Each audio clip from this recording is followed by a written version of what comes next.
কোরআন শরীফের জের জবর আগে ছিল না।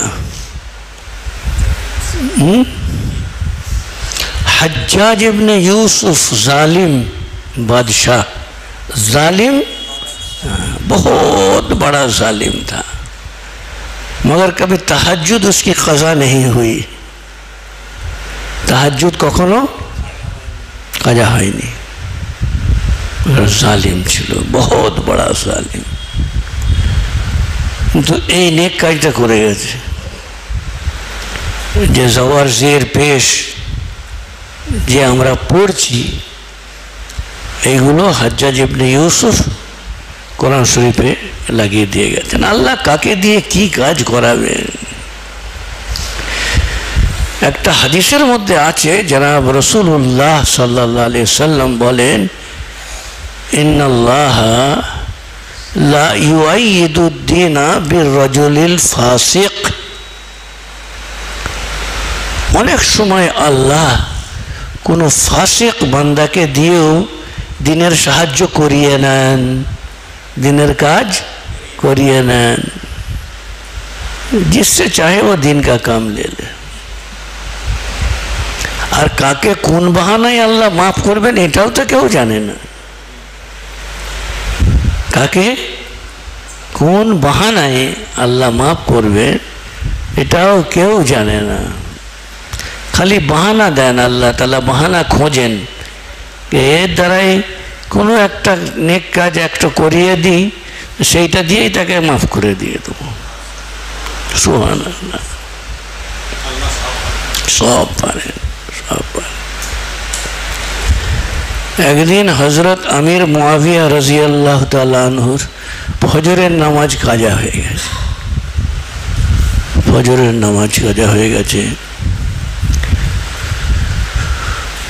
তো একটা হাদিসের মধ্যে আছে, জনাব রাসূলুল্লাহ সাল্লাল্লাহু আলাইহি ওয়াসাল্লাম ইরশাদ করেন, মান নামা আন সালাতিন আও নাসিয়াহা ফালইউসাল্লিহা ইযা যাকারাহা। কোনো ব্যক্তি যদি নামাজে ঘুমিয়ে যায়, নামাজ টাইম হয়ে গেছে, ঘুমের ঘোরে নামাজের ওয়াক্ত পার হয়ে গেছে, বা ভুলে গিয়ে নামাজের টাইম, তো যখন সে ঘুম থেকে উঠলো বা নামাজ মনে পড়লো তখনই তাকে সেই নামাজটা পড়ে নিতে হবে, তার জন্য সেইটাই টাইম। তা হযরত আমির মুআবিয়া রাদিয়াল্লাহু তাআলা আনহু উঠে খুব কাঁদাকাটা করেছেন, বহুত কাঁদাকাটা করেছেন। আল্লাহ হুজুরের নামাজ কাজা হয়ে গেল।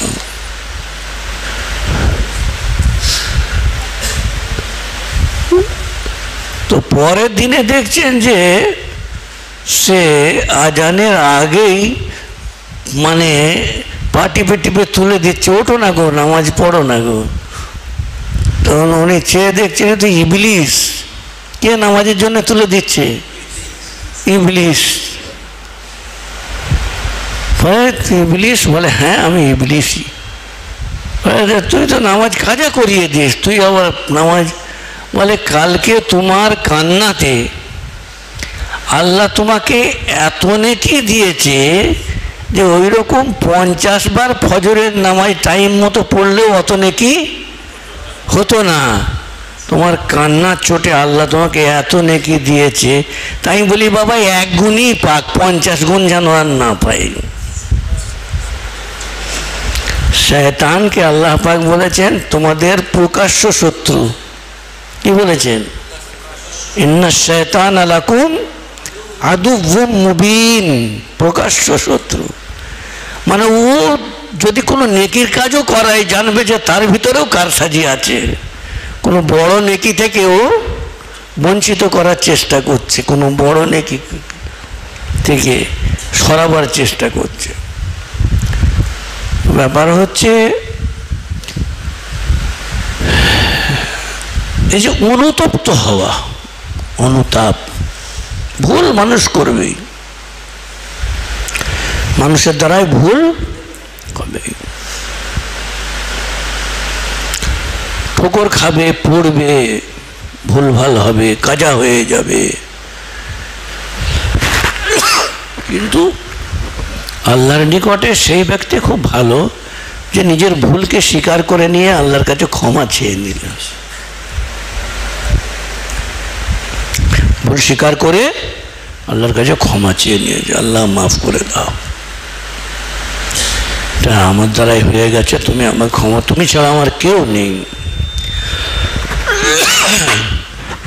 নবীজি কে হযরত আয়েশা সিদ্দিকা রাদিয়াল্লাহু তাআলা আনহা জিজ্ঞাসা করেছিলেন যে শবে কদর যদি পাই, শবে কদর যদি পাই, তার মানে পুরোপুরি একদম কবুলিয়তের টাইম যদি পেয়ে যায়, তো আল্লাহর কাছে কি চাইব? আল্লাহর কাছে কি চাইব? শবে কদর, বুঝতে পারছি শবে কদর পেয়ে গেছি, সঙ্গে সঙ্গে একটা কিছু চাই। তো জনাব রাসূলুল্লাহ সাল্লাল্লাহু আলাইহি ওয়াসাল্লাম বললেন, আল্লাহুম্মা ইন্নাকা আফুউন তুহিব্বুল আফওয়া ফাআফু আন্নি। আল্লাহুম্মা ইন্নাকা আফুউন তুহিব্বুল আফওয়া ফাআফু আন্নি। কথা কথা হলো, কটা কথা? তিনটে কথা।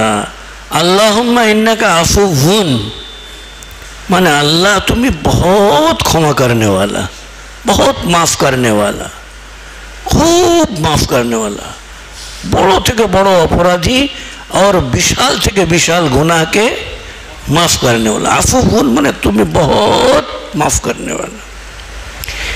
दो नम्बर कथा হচ্ছে তুহিব্বুল আফওয়া, তুমি ক্ষমা করাটাকে আবার পছন্দ করো। আমরা ক্ষমা করাটাকে খুব কার্পণ্য মনে করে ছেড়ে দেবো এমনি, কিন্তু আল্লাহ ক্ষমা করাটাকে পছন্দ করেন। তুহিব্বুল আফওয়া, আল্লাহ তুমি মাফ করাটাকে আবার ভালোবাসো। ফাআফু আন্নি, তুমি আমাকে ক্ষমা করে দাও। সুবহানাল্লাহ, আমিন। তাহলে তুমি বহুত ক্ষমা করনে ওয়ালা, ক্ষমা করাকে বহুত পছন্দ করো, তো আমাকে ক্ষমা করে দাও। মানে এই ছোট্ট দোয়ার মধ্যে সারা জাহানের সমস্ত গুনাহ আর সমস্ত রকম ক্ষমার মানে নবীজি শিখিয়ে দিলেন যে এইটুকু বলো না আল্লাহর কাছে, তুমি তোমার সব ক্লিয়ার হয়ে যাবে, মাথা থেকে পা পর্যন্ত, ছোটবেলা থেকে নিয়ে বুড়ো পর্যন্ত তুমি চেয়ে নাও সবে কদরে।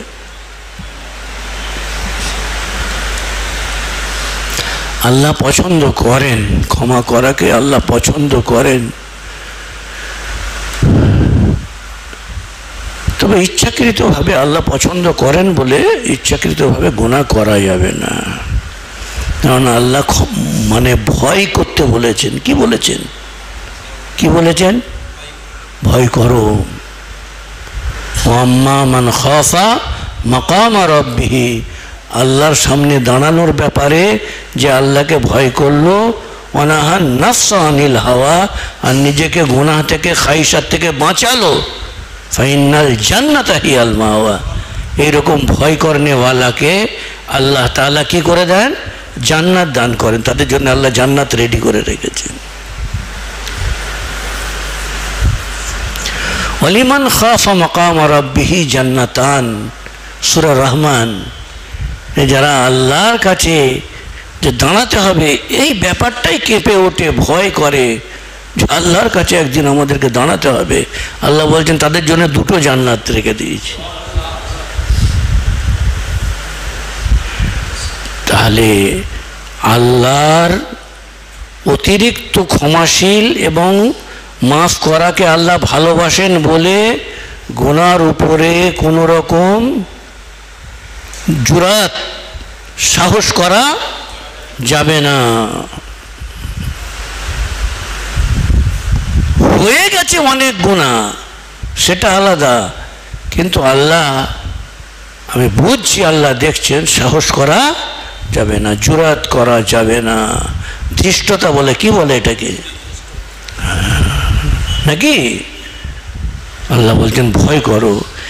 এই আল্লাহর রহমতের আশা আর আল্লাহর আযাবের ভয়, এই দুটোই বান্দার কাছে খুব প্রয়োজনীয় জিনিস। আর খুব কার্যকরী জিনিস, খুব প্রয়োজনীয়, খুব কার্যকর, খুব কার্যকর। রহমতের আশা রাখতেই হবে। যদি কেউ খালি ভয় করে মাপ তো হবেই নে, হবেই নে, হবেই নে, মায়ুস হয়ে যায়, নিরাশ আর হতাশ হয়ে যায়, তার ঈমান চলে যাবে, সে কাফের হয়ে যাবে। কি হয়ে যাবে? কাফের হয়ে যাবে। আল্লাহ বলছে আমাকে তুই ভয় করিস না, আমার কাছে তুই আশা রাখবি না, তো কার কাছে? আমি ছাড়া তোর আছে কে বল?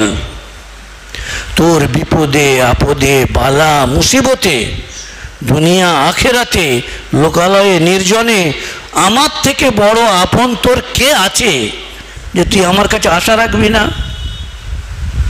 আশা রাখতেই হবে। কি আশা রাখতেই হবে? আল্লাহ তাআলা ওই জন্য কোরআন শরীফে এত বিশালভাবে একটা ঘোষণা করে, কুল, ও আমার প্রিয় নবী আপনি বলে দিন, ইয়া ইবাদিয়াল্লাযীনা আসরাফু আলা আনফুসিহিম, যারা নিজের নফসের উপরে গুনাহ করে জুলুম করে দিয়েছো, বহুত জুলুম করেছে, লা তাকনাতু মির রাহমাতিল্লাহ, আল্লাহর রহমতে তোমরা কোনো সময় নিরাশ হইও না। আর আল্লাহ বলেন এই তোমরা নিরাশ হইও না, নিজের বান্দা বলে বলে, ও আমার বান্দারা, আমার বলে যখন কাউকে বলা হয় ও আমার বাবা, মানে কত আপন করে আল্লাহ তাআলা গুনাহগার বান্দাদেরকে বলছেন যে ও আমার গুনাহগার বান্দারা, যারা নিজের উপরে অত্যাচার করে ফেলেছো, নিজেকে জাহান্নামের বাসিন্দা করে ফেলেছো, তোমরা আমার রহমত থেকে হতাশ হবে না। আর একটা জিনিস ভালো করে বুঝতে হবে, আল্লাহর কাছে সব থেকে প্রিয় জিনিসটা কি? আল্লাহ কি চান, যা যা চান তার মধ্যে সব থেকে বেশি আল্লাহ কোনটাকে চান, কোন ইবাদতটা চান? নামাজ, রোজা, হজ, যাকাত, দান, খায়রাত, এটা জানা দরকার তো নাকি? না আজকে থাকবে ওইরকম নেই। আল্লাহ সব থেকে বেশি ভালোবাসেন নিজের প্রশংসা। কি? আল্লাহর প্রশংসা। আল্লাহ ওই জন্য কোরআন শরীফের সর্বপ্রথম আলহামদু, আল্লাহর প্রশংসা আল্লাহ সব থেকে বেশি ভালোবাসেন। ওই জন্যে হামদের একটা ঝান্ডা হবে, প্রশংসার একটা পতাকা হবে, তার নিচেই যারা থাকবেন তারা সব বিনা হিসাব কিতাবে জান্নাতে চলে যাবেন। সুখে দুঃখে, আরামে কষ্টতে, সর্ব অবস্থায় যে আল্লাহর হামদ করতেন, আলহামদু, হামদ আর শুকর, আলহামদুলিল্লাহ, আলহামদুলিল্লাহ, আল্লাহর প্রশংসা যারা সব সময় করে যান, সর্ব অবস্থায় আল্লাহর প্রশংসা করে যান, কিয়ামতের দিনে তাদের কোনো হিসাব হবে না।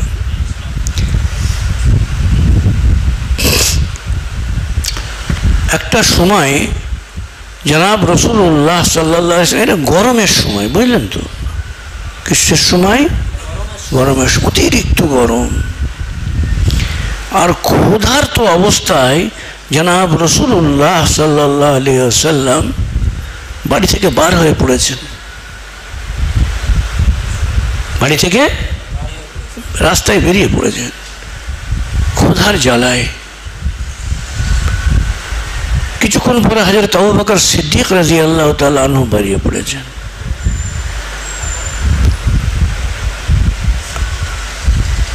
আবার কিছুক্ষণ পর হযরত উমর রাদিয়াল্লাহু তাআলা আনহু বার হয়ে পড়েছেন। অতিরিক্ত গরমে ক্ষুধার জ্বালায় তিনজনে একসঙ্গে দেখা হয়ে গেছে। বলে এখানে কে নিয়ে এলো তোমাদেরকে, কিসের জন্য সব বেরিয়ে পড়েছে এত গরমে বাড়ি থেকে? বলে ইয়া রাসূলুল্লাহ সাল্লাল্লাহু আলাইহি ওয়াসাল্লাম, ক্ষুধার জ্বালায় বার হয়ে পড়েছি। হয়তো তোমার বলছেন আমারও তাই অবস্থা, নবীজিও বলছেন ঠিকই বলেছ, চলো মদিনা শরীফে খুশনসিব সাহাবাদের মধ্যে একজন বড় খুশনসিব আনসারি সাহাবা, তার নাম ছিল হযরত আবু আইয়ুব আনসারি রাদিয়াল্লাহু তাআলা। যখন হিজরত করে জনাব রাসূলুল্লাহ সাল্লাল্লাহু আলাইহি সাল্লাম মদিনা শরীফে আসছিলেন, তখন সবাই মদিনায়, তখন যারা যারা মুসলমান হয়ে গিয়েছিলেন সবাই চাইতেন যে আমার বাড়িতে প্রথম মেহমানদারি আমি করব। সবাই জান আর দিল থেকে ভালোবাসতেন। সবাই নবীজির উটের লাগামটা ধরে ভাবছিলেন যে আমার বাড়িতে, নবীজি বললেন ওকে ছেড়ে দাও, আমার সওয়ারিকে ছেড়ে দাও, আল্লাহ ওকেও আদেশ করে রেখেছে, ও যেখানে বসবে আমি তারই মেহমান হব। সেই খুশনসিব সাহাবী হযরত আবু আইয়ুব আনসারি রাদিয়াল্লাহু তাআলা আনহু। পরে নবীজি আবার জায়গা টাইগা এ ব্যবস্থা করে ঘরদোর করলেন, মসজিদে নববী তৈরি হয়ে গেল, সব হলো।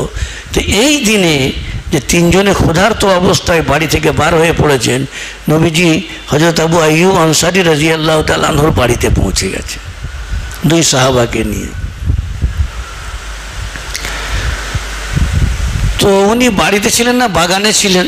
তখন সব যেমন আমরা মাঠে যাই না, ওরকম বাগান তাদের, ওইটাই তো রুজি রোজগারের ব্যাপার, খেজুরের বাগান। দাও রাস্তা দাও। তো ওনার স্ত্রী, আচ্ছা আসসালামু আলাইকুম, আপনি ভালো আছেন?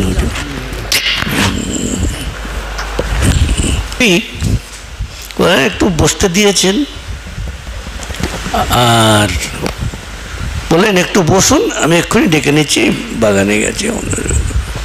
উনি যে বলেছেন যে জনাব রাসূলুল্লাহ সাল্লাল্লাহু আলাইহি ওয়াসাল্লাম দুই সাহাবাকে নিয়ে আসছেন। তো উনি তাড়াতাড়ি করে খেজুরের একটা বড় কাঁদি, যাতে পাকাও আছে, কাঁচাও আছে আর ডাঁসানাও আছে, সব রকম খেজুরের একটা কাঁদি নিয়ে আর নবীজিকে সালাম করে কাঁদিটা সামনে বসিয়ে দিয়েছেন। বলছেন যে হুজুর একটু ইয়ে করুন। হুজুর বললেন আরে পাকা পাকা কোটা কত পেড়ে আনলেই হতো। বলে না হুজুর, কখনো কখনো ডাঁসানো খেতে ইচ্ছা করে, কখনো একটু কাঁচাটা খেতেও ভালো লাগে, ওই জন্য সব রকম নিয়ে এসছি, একটু আপনি মশ করুন আর আমি আসছি। বলেই তাড়াতাড়ি একটা বকরি নিয়ে যে জবাই টবাই করে ওনার স্ত্রীকে বলেছে রুটি করো, জবাই টবাই করে উনি গোস্ত টোস্ত দিয়ে তাড়াতাড়ির মধ্যে রান্না টান্না করে মেহমানদারি হযরত আবু আইয়ুব আনসারী রাদিয়াল্লাহু তাআলা আনহু নবীজির সামনে।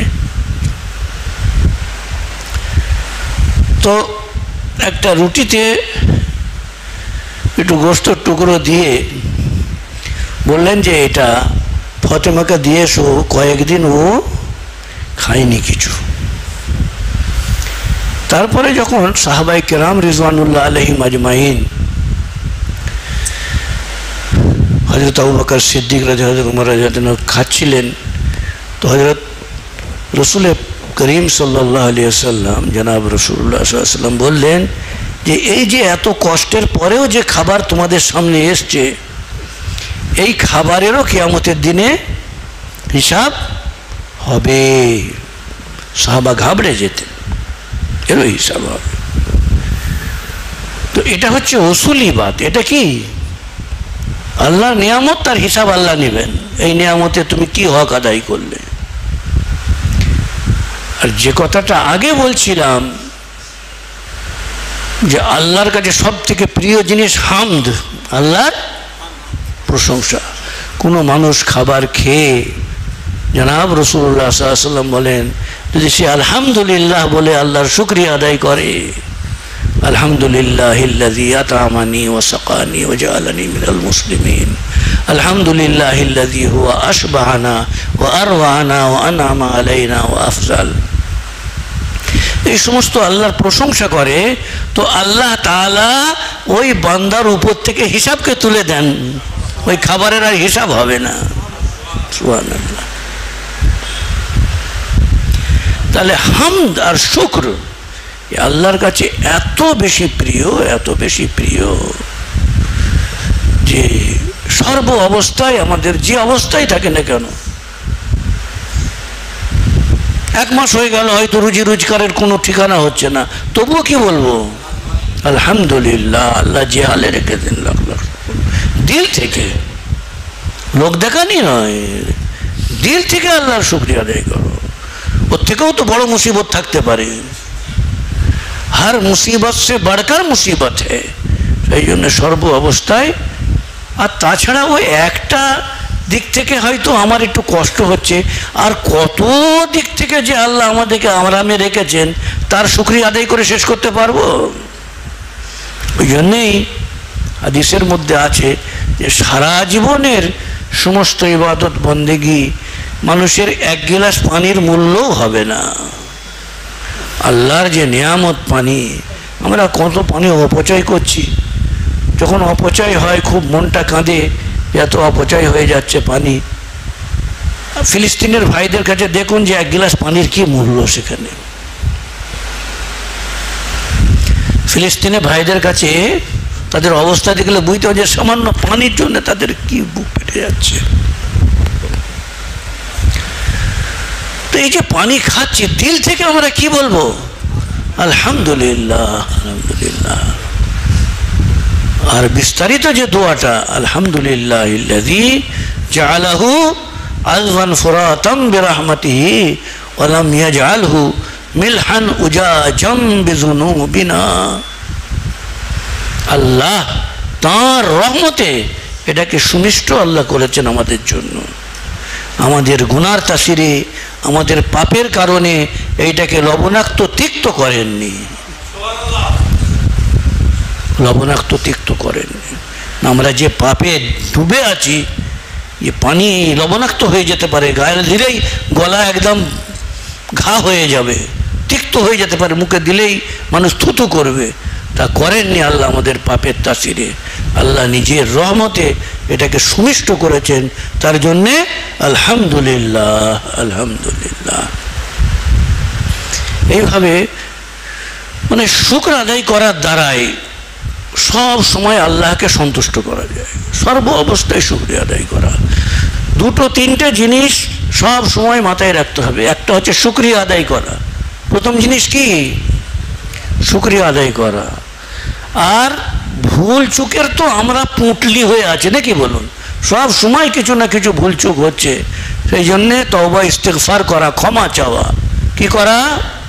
ক্ষমা চাওয়া। আর যে জিনিসেরই আমাদের দরকার হোক না কেন, তার ব্যবস্থা করার জন্য যা তদবির করব, তার আগে আল্লাহর কাছে দোয়া চাওয়া, তার আগে আল্লাহর কাছে দোয়া চাওয়া যে আল্লাহ আমার এই জিনিসের প্রয়োজন, তুমি ব্যবস্থা করে দাও, তারপর আপনি তদবিরে লাগুন। তাহলে এই কয়েকটা গুণ যদি বান্দার মধ্যে থাকে, তো আশা করা যায় যে 1000 ভুলচুক করলেও তার এই গুণের কারণে আল্লাহ রাব্বুল আলামিন তাকে মকবুল বান্দাদের মধ্যে শামিল করে নেবেন। আল্লাহর প্রশংসা সর্ব অবস্থায় করা, ভুল চুক আল্লাহর কাছে ক্ষমা চাইতে থাকা, আর যা দরকার আল্লাহর কাছে চাইতে থাকা। আল্লাহ ছাড়া কারোর উপর আশা রাখবে না, একমাত্র আশা আল্লাহ যদি দেন, সে আসমান থেকে দিবেন না, জমিন থেকে দেবেন, এর কাছ থেকে দেবেন না, ওর কাছ থেকে দেবেন, তার কাছ থেকে দেবেন, সে আল্লাহই জানে। যার কাছে আপনার আশা নেই তার কাছ থেকে আল্লাহ দিয়ে দেবেন। আল্লাহ তাআলা এই সমস্ত গুণে আমাদেরকে গুণান্বিত হবার তৌফিক দান করুন, আমিন। ওমা আলাইনা ইল্লাল বালাগুল মুবিন।